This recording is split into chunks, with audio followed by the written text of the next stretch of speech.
इस वक्त एक प्यारी सी बच्ची मेरे पास है जिसका नाम है समीक्षा। ये आप लोगों से कुछ कहना चाहती हैं। क्या कहना चाहती है, आइए इसी से जानते। बोलो बेटा।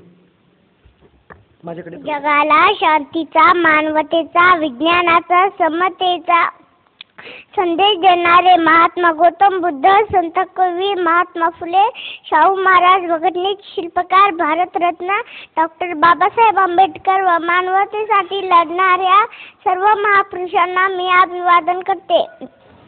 विचारपीठावरील सन्माननीय व्यक्ती आणि समोर बसलेल्या आंबेडकरवाद्यांना, चिल्ल्यांनो, पिल्ल्यांनो, म्हाताऱ्या कोताऱ्यांनो, आज 6 डिसेंबर बाबासाहेबांचा महापरिनिर्वाण दिन व आदरांजली वाहताना प्रश्न पडतो.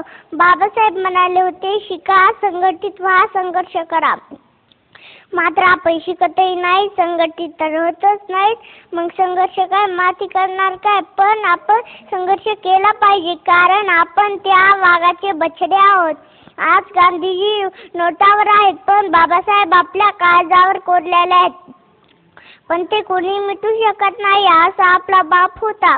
डॉक्टर बाबासाहेब आंबेडकर हे म्हणाले होते, मी सारा भारत देश बौद्धमय करीन.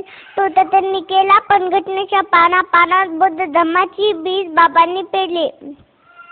घटनेच्या चौकटी बाहेर एकही माणूस जाऊ शकत नाही. टाटा बिर्लाला मतदान करण्याचा अधिकार असेल तरच रस्त्यावरच्या भिकाऱ्याला तो अधिकार आहे. पण अधिकार बजावता आला पाहिजे, तरच बाबासाहेबांचं स्वप्न साकार होईल. बाबासाहेब म्हणाले होते, 100 दिवस शेळी होऊन जगण्यापेक्षा 1 दिवस वाघ होऊन जगा. पण आपण कटर मारूनच वाघ होतो आणि झुलत झुलत जेबीम घालतो जेबीम. लोक सांगतात 10वी नापास झालेला सचिन क्रिकेटचा देव झाला, पेट्रोल पंपावर काम करणारा मुलगा अंबानी झाला. पण हे लोक सांगत नाही, शाळेत बसू दिलं जात नव्हतं, तो आमचा बाप. या देशाला घटना देऊन देशाचा